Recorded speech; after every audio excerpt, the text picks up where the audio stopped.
시니어 선교부, 시간이 되면 선교부까지 한번 이야기를 나눠보려고 합니다.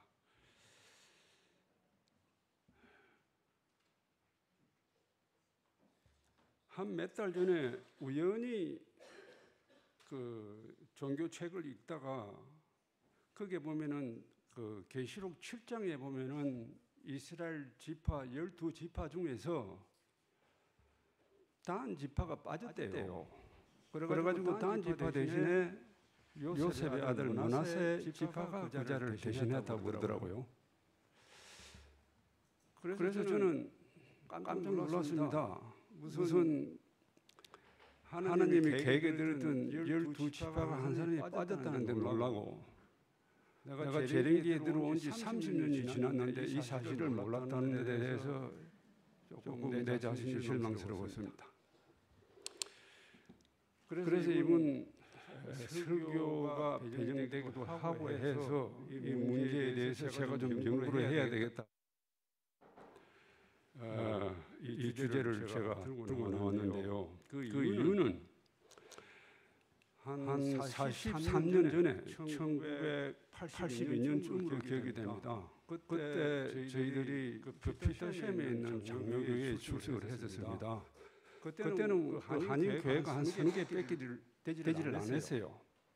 그래가지고 그때 한국에서 어떤 그 목사님이 오셔가지고 설교를 하시는데 제 집사람하고 같이 갔었어요. 버우드 그 유나이티드 처치에서 했는데 그 이야기인 적선 한국의 그 이스라엘의 단 지파가 우리의 한국 사람의 조상이라는 겁니다.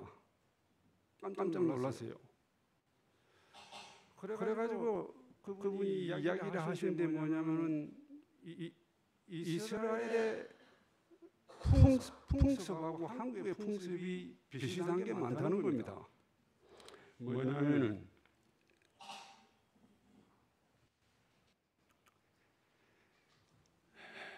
야곱의 아들 요셉이 어릴 때 채색 옷을 입었습니다. 그리고 우리의 그 옛날 색동지구리가 비슷하다는 겁니다. 또 그 이스라엘의 6월절에 그 문지방에 피를 발랐듯이 우리 고유 풍습에도 동지인 날에 문술주에 팥죽을 바르는 일이라든지, 또 사람이 죽었을 때 삼배 옷을 입고 삼배 간물을 쓰고 그 애국하는 모습이 우리의 풍습과 닮았다는 겁니다. 저도 20살 때 저희 부친이 돌아가시는 바람에 삼배 그 옷 입고 간물을 쓰고 그냥 애고 하면서 동네를 한 바퀴 돌고 그리고 장지로 간 기억이 있습니다. 이게 그때 유대인들의 장례 지내는 모습이 창세기 37장 34절에도 나오고 또 역대상 21장 16절에도 나옵니다. 또 남자아이를 선호하는 것이라든지, 또 부모에게 또 특별한 날에 엎드려서 절을 하는 풍습이라든지, 또 성격이 다혈적이고 직설적이다라고 하는 이런 면에 대해서 이걸 이야기를 하는 겁니다. 그리고 이제 마지막에 창세기 49장 17절에 보면은 야곱이 12아들을 불러놔 놓고 그 임종 때에 이제 축복을 하는데, 이게 단 지파의 단에 대해서 이렇게 예언을 축복을 합니다. 뭐라고 이야기를 하느냐면은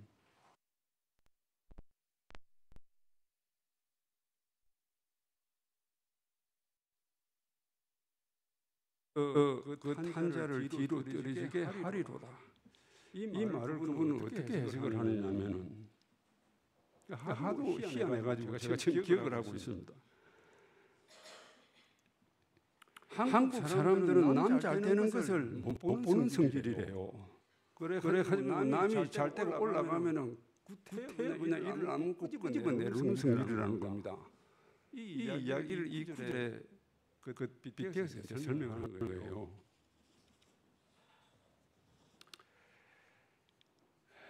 그래서 저는 단지파가 시위 명단에서 빠진 이유와 또 유대인이 우리의 조상이라고 하는, 아니 단지파가 우리의 조상이라고 하는 이 두 가지 논제에 대해서 조금 연구를 해왔습니다. 그 연구를 하는데 단지파에 대한 정보가 너무 없어요.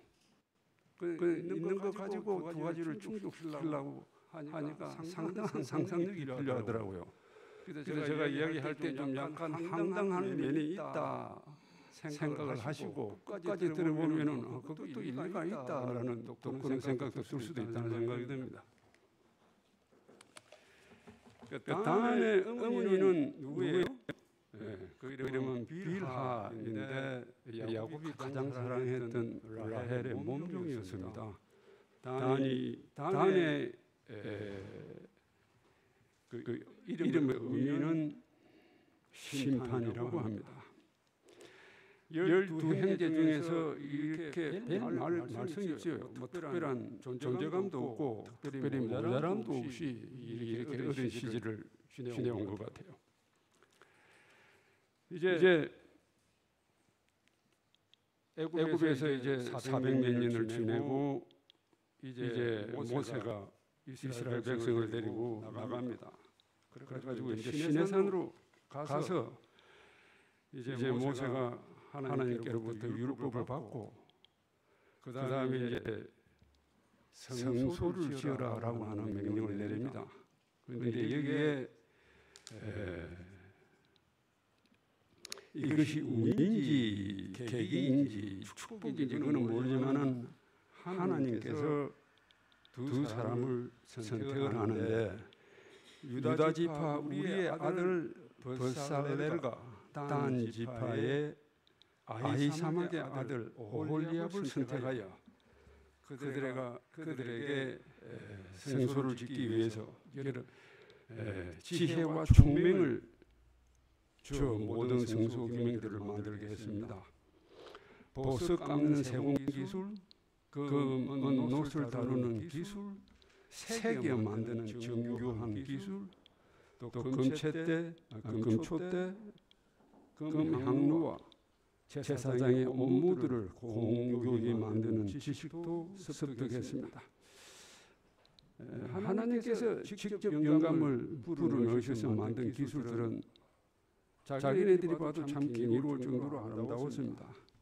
이 이야기는 출애굽기 31장에 나오는 이야기입니다. 그들의 높은 차원의 기술을 가졌을 때 자신들이 무척 자랑스러웠겠지만 또 특별히 좀 우월감을 가지지 않았나 하는 생각이 듭니다. 농경 사회에서 농사 일은 꼭 필요한 직업이고 그렇지만은 일은 힘듭니다. 땅이 넓을수록 더 힘이 듭니다. 그렇지만은 세공일은 적응 노동을 하고서도 힘들지 않고서도 고소득을 올릴 수 있는 그런 직업입니다. 또 이 세공, 이렇게 보석 이런 거는 온 시대를 통해서 부유한 자들이 가지는 하나의 특권이었습니다.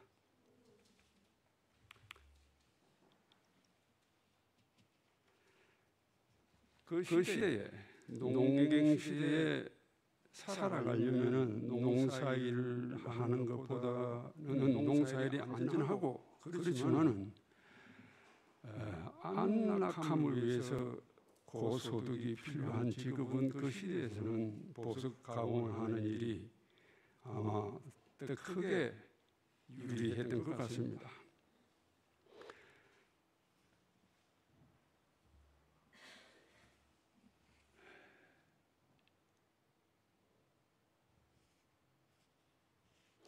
농사를 지어보신 분은 알겠지만은 이 농사는 아무나 짓는 거 아닙니다. 힘든 육체적 노동이 있을 뿐만 아니라 하늘을 보고 천기를 읽어야 농사를 잘 지을 수가 있습니다. 그런데 보석 가공 일은 어때요? 그냥 세 평 땅만 한 평 땅만 있으면 됩니다. 거기 앉아가지고 편안히 세공일을 할 수가 있는 거예요. 그 적은 노동으로도 고소득을 이룰 수 있는 직업입니다. 그래서 세공업자들이 부자가 되면서 정신세계에 뭔가 우울감이라든지 교만이라든지 그런 것이 자기들도 모르게 점점 쌓이지 않았나 하는 그런 생각을 합니다. 제가 엊그제 누가 차를 사는데 한번 같이 따라가재요. 그래 갔습니다. 그래서 차를 사는데 그 딜러 그 파는 사람이 차를 한 대 탁 내놓고 옛날 같았으면 이 본닛들을 열고 차 구조를 설명을 하고 이 안전함과 견고함을 이렇게 마케팅을 하는데 이번에 가보니까 차를 세우는 뭐라고 이야기를 하느냐면은 이 차의 시선감을 한번 해보십시오. 그런 다음에 한번 운전해 보시면서 성차감을 한번 느껴보십시오. 그리고 내리면서 이렇게 하차감을 한번 맛보십시오. 이게 말이 됩니까? 옛날 시야이고 요즘은 사람의 심리를 건드려가지고 고자세에 오르게끔 이걸 타는 것이 상위에 있는 사람인 것처럼 그렇게 생각을 하더라고요. 그래서 시대가 바뀌었다는 그런 생각이 들었습니다.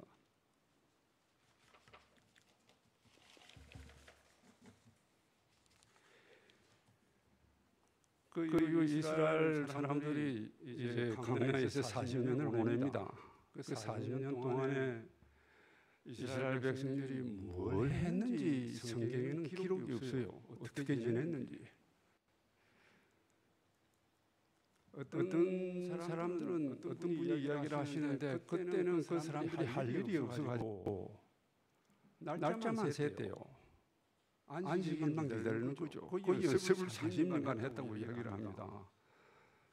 제가 생각해 보니까 시간이 10년, 20년, 40년 가는데 이 단지파 사람들이 다 패밀리 비즈니스인데 그 세공 기술을 안 하고 가만히 있으면 어떻게 됩니까? 기술이 전수가 되지 않잖아요. 그래서 이제 그 안에서도 세공 기술을 하면서 분명히 암묵적인 비즈니스가 오고 갔다라고 하는 건 생각을 하는 겁니다.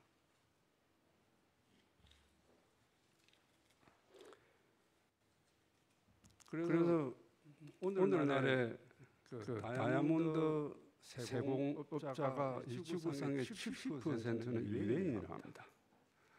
원래 세트가 유리 조각 같은 그것을 크게 사람들에게 비전해서 하고 귀한 보석으로 취급하게 만든 것이 유대인인데 그걸 그 사람들은 이 보석에다가 다이아몬드의 생명을 집어넣은 사람이 유대인이다라고 그렇게 얘기를 하고 있어요.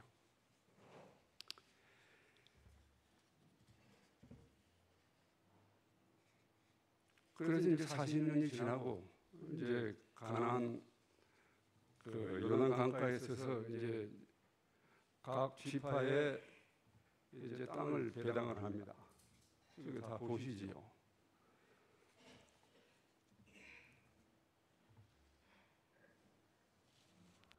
이게 어떻습니까? 여기 왼쪽에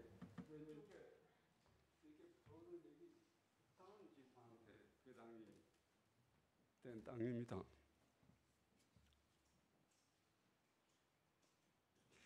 이제 전쟁 가나안 정복을 나서기 전에 이제 인구 조사를 합니다. 인구 조사를 하는데 전 이스라엘 사람 아이들 어른 할 것 없이 할아버지 하는 그런 인구 조사는 없었어요. 여기서 말하는 이 구약에서 이야기하는 인구 조사는 남자 20세에서 60세까지 싸울 수 있는 사람을 이야기를 하는 겁니다. 1차, 2차가 있었는데요. 1차 때 유다 지파가 제일 많았습니다. 74,600명. 그다음에 단 지파가 62,700명이었어요. 두 번째로 많았습니다. 그리고 38년 후 2차 인구조사 때 유대 지파는 76,500명, 그 사이에 1,900명 정도가 늘었고요. 그 다음에 단 지파는 64,400명으로 1차 때보다 1,700명 정도가 늘었습니다. 다른 지파들은 보면 한 3만 명, 4만 명 그 정도밖에 되지 않으세요. 자, 사사기 일정을 보면은 전쟁을 하는 결과들이 나오는데 각 지파들이 배당을 받은 땅을 얻기 위하여 싸웁니다. 다른 지파들은 다 잘 싸워요. 근데 사사기 1장 31절에 보면은 아셀 지파가 싸우는데 아고 거민, 시돈 거민, 알락과 악시과 헬바와 아법과 르홉 거민들을 쫓아내지 못하고 그 땅 거민 가운데 같이 살았다 그랬어요. 아니 하나님께서 애국을 물리치고 또 홍해를 건너고 그렇게 했는데 겁이 나가지고 이 사람들 덩치가 크니까 함부로 뿔 물고 싸움질을 못하는 겁니다. 그러다 보니까 그냥 서로 화해를 해가지고 같이 사는데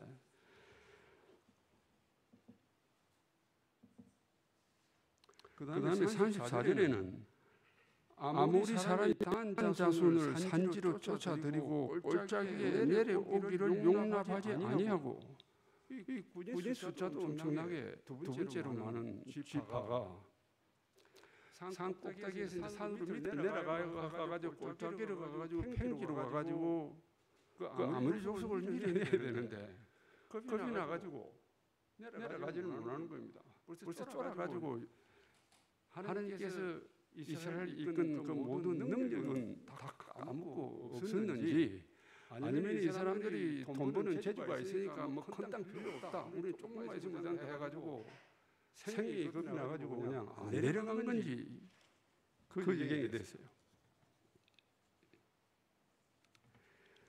그러면서 시간은 계속합니다.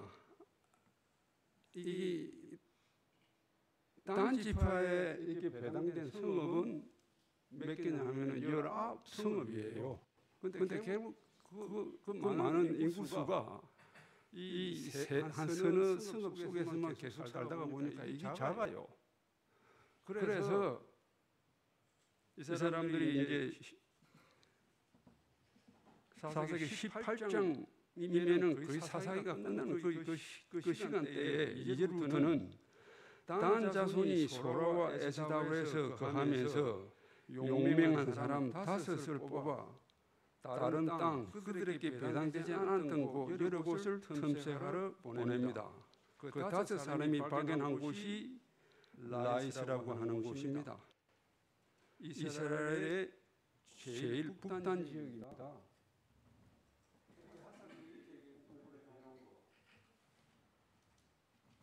그러니까 납달리 옆인데 납달리가 단의 동생이에요.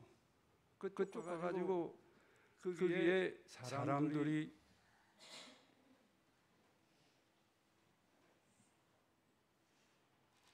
그 7절에 보면은 그 사람들에 대해서 이렇게 얘기합니다. 5사람이 라이스에 가보니 그곳 사람들은 염려 없이 살고 있고 시돈 사람같이 한가하고 평안하고 건세 잡은 사람이 없어서 무슨 일에든지 괴롭게 함이 없고 그러니까 그 성읍에 사는 사람들은 다 양반이고 착하고 순둥이가 돼가지고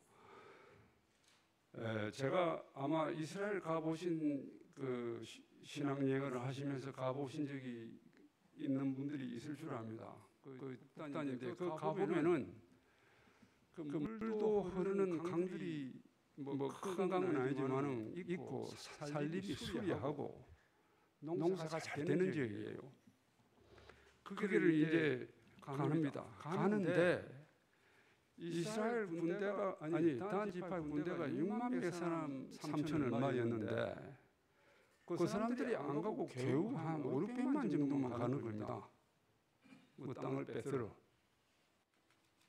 그래가지고 전부 도륙을 하고 또 도륙하지 못한 사람들은 자기네들 종으로 쓰는 거예요. 그렇다 하더라도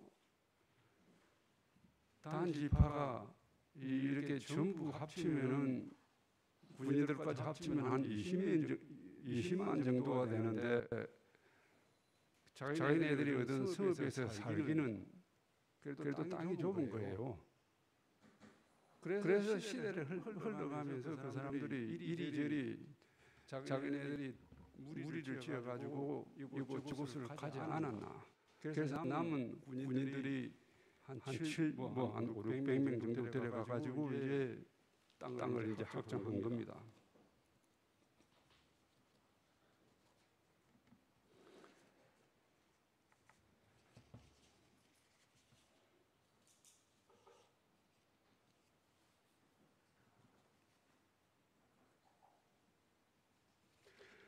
그런데 여기에 참 중요한 사건이 하나 일어나는데요.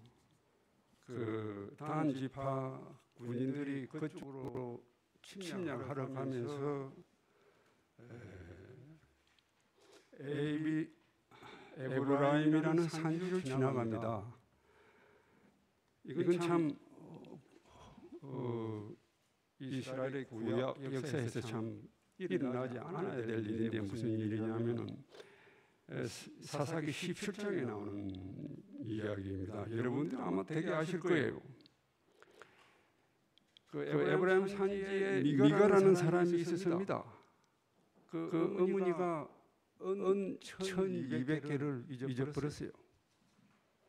그래가지고 이제 어머니가 그 가져간 사람에 대해서 저주를 합니다. 그래서 아들이 듣고 그 은 1200개를 어머니한테 갖다 주지요. 그런데 그 어머니가 은 200개를 가지고 신상을 만듭니다. 그래가지고 나머지 돈 가지고 드라빔이나 뭐 에봇도 만들고 그랬어요. 그래가지고 아들을 제사장으로 씌우려 하니까 아들은 레위 지파가 아니에요. 그래서 그때 유다에서 젊은 청년이 이렇게 저렇게 놀다가 할 일이 없어가지고 이 마을에 이르게 됐는데 이 미가하고 이야기가 돼가지고 그러면 네가 우리 집 제사장을 하라 라고 하는 사건이 사사기 17장에 나옵니다. 그런데 이 군인들이 딴지파 군인들이 라이스로 침략하러 가면서 이 제사장을 신상하고 다 같이 데리고 갑니다. 그래가지고 이 신상이 우리 자기네들의 신이라고 그러는 거예요.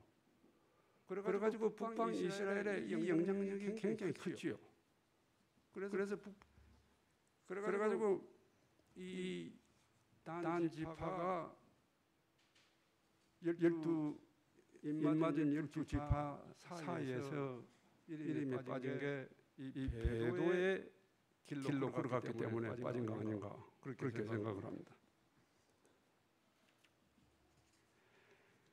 자, 여기까지가 이제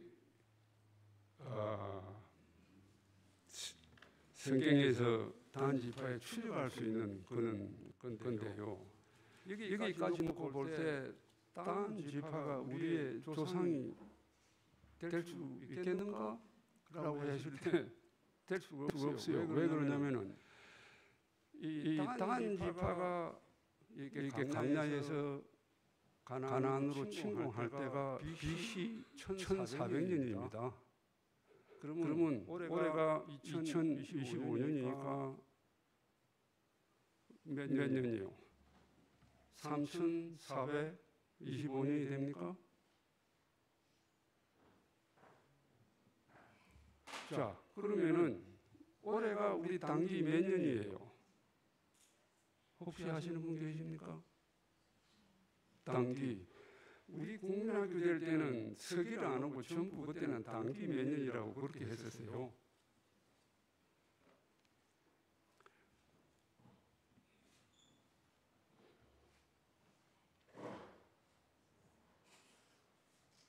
올해가 당기가 4,349년입니다. 당기가 뭐예요? 당군 왕금이 세운 그 건국 연도죠. 그러면 이 당군 왕금이 세운 연도가 단지파에 관한 침공 연대기보다 한 1,000년 앞서요. 그러니까 이렇게 인터넷 들어가 보면은 단지파가 우리 조상이네 뭐냐 하는 이야기가 맞지가 않는 겁니다. 그러면은 왜 단지파가 우리의 조상이냐고 하는 근거는 뭐냐 하면은 단지파가 그 이스라엘에서 자기가 구할 자리를 다 찾지를 못했어요. 그래서 많은 사람이 떠났습니다. 동서남북으로. 그때가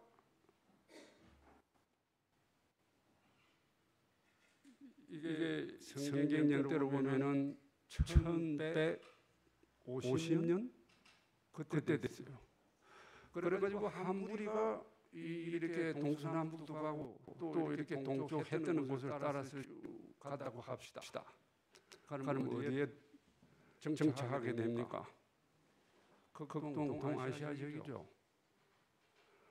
이렇게 실크로드로 따라서 쭉 온다 해도 그 사막이고 길이 험난하고 농사 짓기도 잘하고 그런데요. 그리고 와 보니까 농사 짓기도 좋고 또 자연이 가지고 있는 이렇게 산이나 바다나 이게 참 아름답거든. 그때가 그러니까 지금부터 1100년 BC 1100년 때가 이렇게 각골 문자가 세상에 나오던 그런 때였어요. 그래서 이 단지파 무리들이 각골 문자로 이렇게 한자를 이렇게 분석해 보니까 이 한자의 창세기에 그 내용들이 이렇게 써져 있단 말이에요. 여러분들이 다 아시지 않습니까? 그러니까 이 사람들이 생각할 때 이 사람들은 우리 노아 홍수 때 헤어진 사람들이다 라고 하면서 동지성을 보고 거기에 이제 고조선 땅에 거하기 시작을 한 겁니다. 그러니까 이 사람들이 고조선 사람들도 한자에 창세기 내용이 있는 걸 안다는 이야기는 이미 하나님께서 이 세상을 창조하셨다는 사실을 알고 있고 또 이렇게 단지파가 왔을 때 제사제도 또 동일한 천지 창조 이야기 있을 때 보니까 같은 이렇게 아담의 후예라는 것을 서로가 이해하게 되는 겁니다.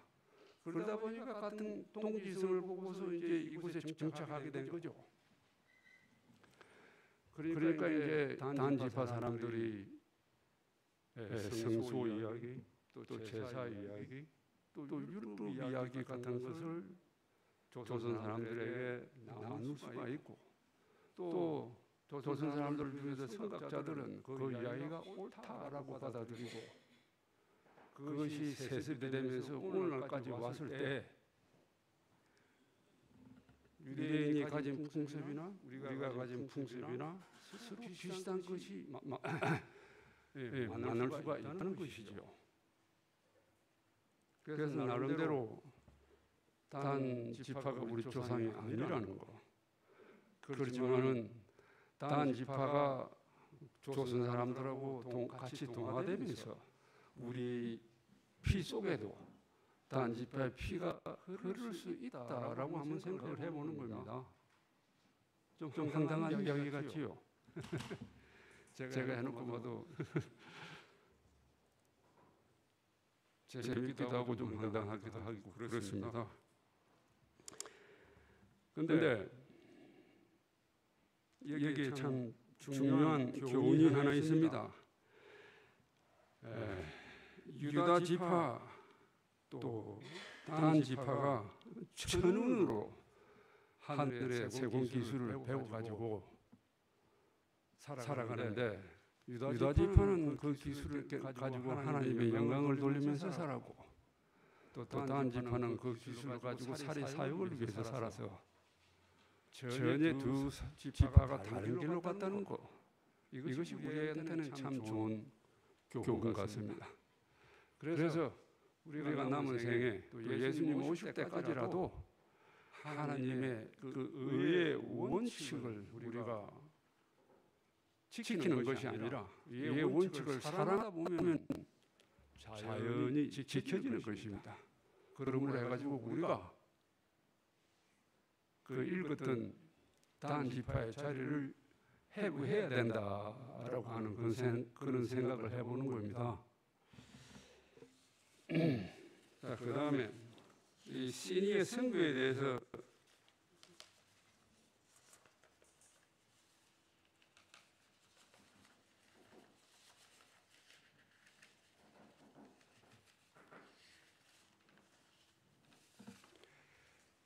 시니의 선교에 대해서 잠시 이야기를 해보겠습니다. 제가 서울에 있을 때인데요, 우리 교회가 그때 2025년 그 직원들 명단을 발표를 했는데 보니까 제가 그 시니어 그룹의 이제 부장으로 다 이제 이름을 올렸어요. 그 시니어 연대를 보면은 여러분들이 아시다시피 다 연로하신 분들입니다. 다 70세 이상 되시는 분이고 거의 80 넘었거나 80에 가까운 분들인데 제가 생각해 볼 때 아니 이분들 데리고 어떻게 선교를 해? 라고 그렇게 생각했어요.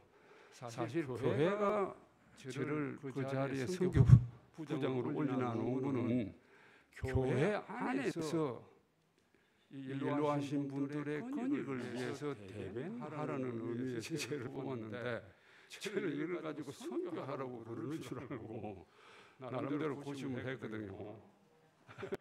그래가지고 제가 부산에 그때 그 센텀교회 나갈 때인데 가만 생각해 보니까 좀 황당하더래요. 그래가지고 거기에서 이제 교회 프로그램에 각 지역마다 이제 후익반 같은 팀들이 있는데 그 연령대에 맞춰가지고 한 달에 한 번씩 이렇게 그 팀들을 만나가 식사를 하는데 그 경비를 교회에서 대요. 그래서 저도 같이 가서 그 10,000원짜리 식사를 아주 즐겁게 먹었습니다.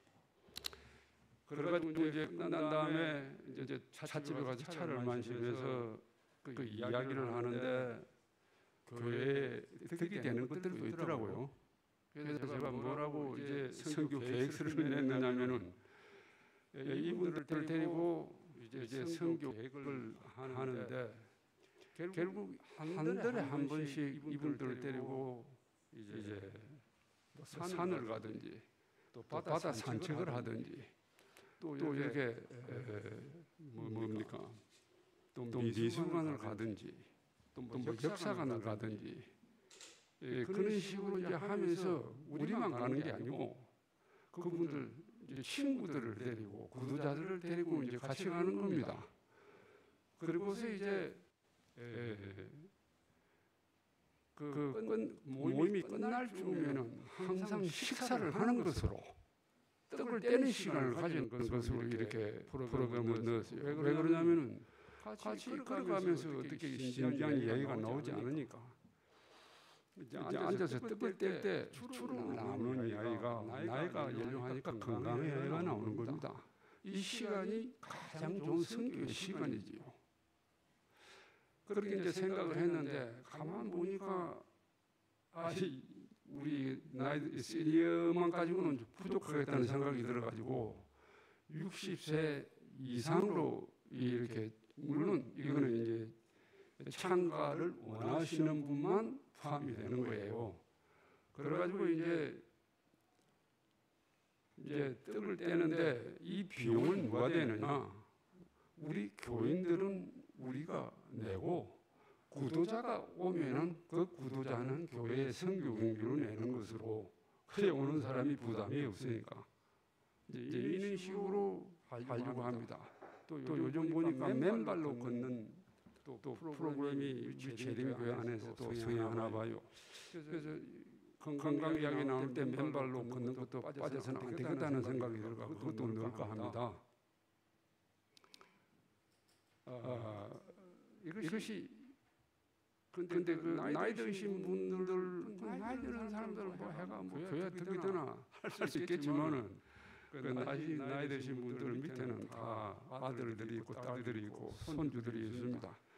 저희들이 만남을 통해서 저희들이 가지고 있는 뉴스타트를 통해서 그들이 또 우리가 가지고 있는 진리를 통해서 선교가 된다면은 그 자녀들에게도 큰 도움이 되겠다는 그런 생각을 하는 겁니다.